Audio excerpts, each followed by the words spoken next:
vous présenter mon témoignage. Je m'appelle Lilia et je vais vous montrer comment je suis passée d'une athée à tout simplement disciple du Christ. Alors tout a commencé quand j'étais petite et en fait moi j'ai grandi dans une famille musulmane. Mon père était musulman et ma mère aussi en fait. Mais quand j'étais petite, ils m'ont pas vraiment appris la religion. Et, ils pensaient que j'étais trop petite et qu'il fallait attendre que je sois un tout petit peu plus grande pour avoir justement le discernement et comprendre un peu plus l'islam, du coup. Mais en fait, en grandissant, mes parents se sont séparés et ma mère s'est complètement éloignée de l'islam. Enfin, bref, ça a été compliqué. Du coup, je voyais de moins en moins mon père, puisque mon père habitait à Montpellier et moi, j'habitais à Nice. Au début, ça se passait bien, malgré que c'était très dur pour moi de passer d'une ville à l'autre pour voir mon père, puis après ma mère. Il est arrivé un moment où mon père il s'est remarié et en fait je n'étais tout simplement pas au courant. Et quand je suis allée chez lui, ça s'est très très mal passé. Et en fait, ça a été vraiment le déclenchement de ce qui a détruit en fait la relation que j'avais avec mon père. C'était plus pareil.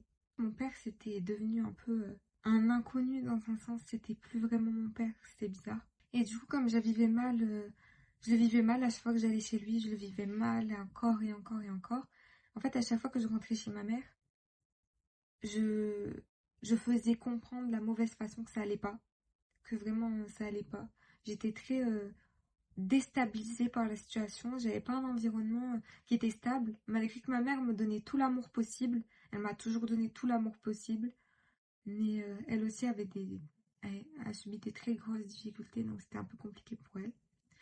Et en fait, un jour, ma mère, elle s'est mise avec quelqu'un. Et en fait, au début, je m'entendais très bien avec lui. Sauf que avec le temps, ça s'est dégradé. Et je m'entendais vraiment plus avec lui. J'étais loin de mon père, loin de ma mère.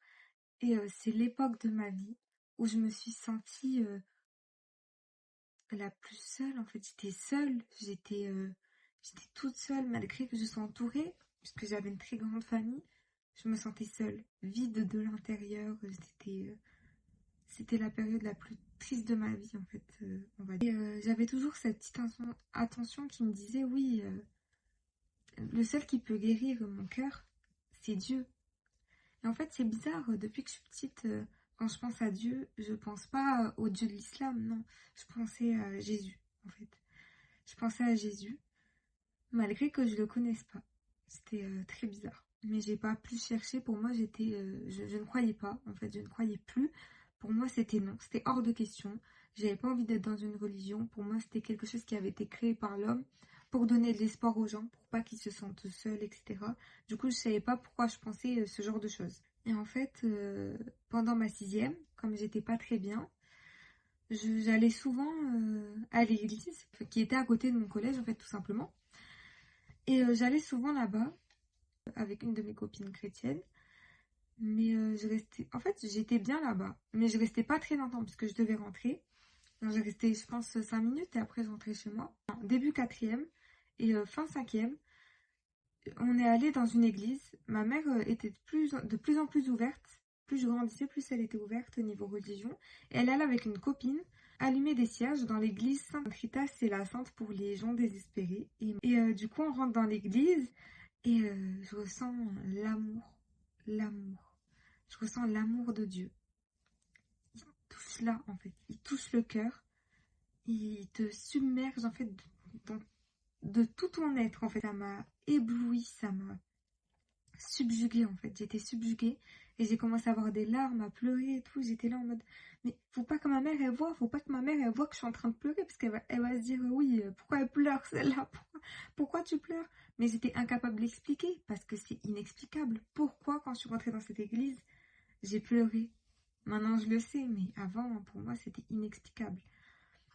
Après que ma mère ait allumé le cierge, on est sorti, j'y ai réfléchi pendant quelques temps, mais j'ai pas approfondi le truc et j'ai continué à faire ma vie. Et en fait, l'année de quatrième a été la deuxième pire période de ma vie finalement. Et en fait, je ressentais beaucoup le manque de mon père. J'ai commencé à vouloir chercher l'attention chez les garçons et j'ai commencé à me sexualiser de plus en plus. Et j'ai fait des trucs que à mon âge, c'était pas du tout normal de faire et que je regrette. Et en fait, il s'est passé un truc cette année-là et j'ai eu un déclic. Il a fallu un an pour que j'ai un déclic quand même. Et je me suis dit, stop, ça y est, Lilia, t'arrêtes de te sexualiser, t'arrêtes de vouloir l'attention des gens. Ta mère, elle te suffit, elle te donne tout l'amour possible. Arrête d'avoir besoin de l'amour d'un homme à cause de ton père, en fait. Tu arrêtes maintenant. Tu arrêtes, Lilia. Et du coup, j'ai eu totalement un déclic et je me suis dit, pourquoi pas?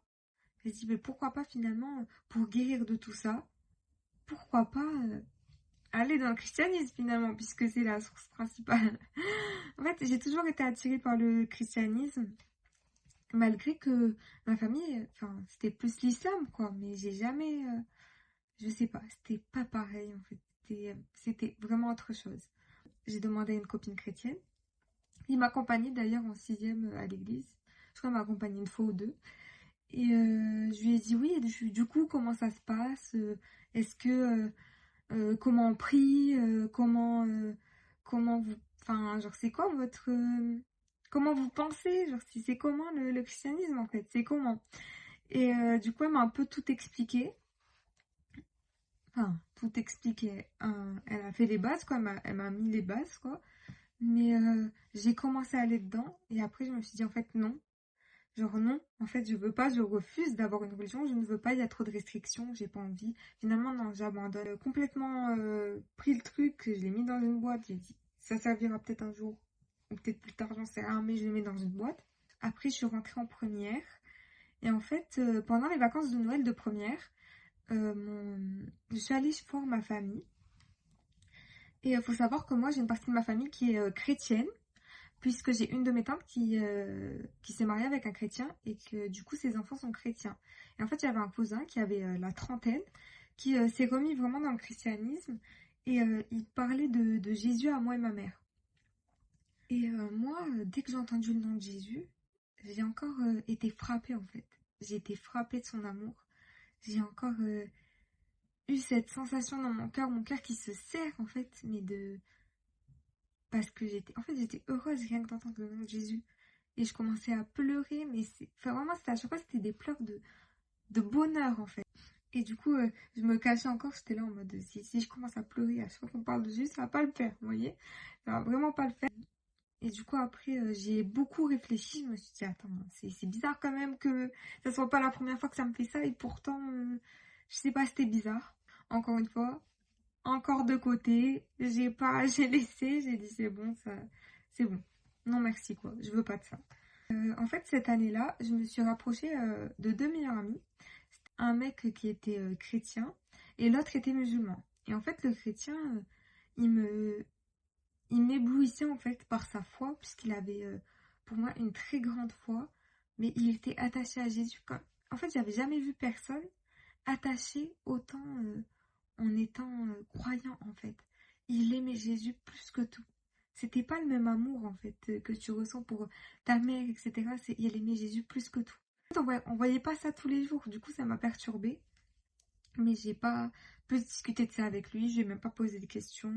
Et en fait un jour je suis sortie avec son meilleur ami, un ami musulman, et on parlait de religion. Il y avait même ma meilleure amie aussi. Pendant qu'on parlait et tout, j'ai dit écoute, moi j'en suis sûre qu'un jour je vais devenir chrétienne. Mais je sais pas quand.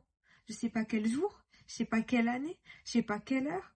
Je ne sais pas quand, mais je suis sûre qu'un jour, je vais devenir chrétienne. Quelque temps après, je suis devenue chrétienne.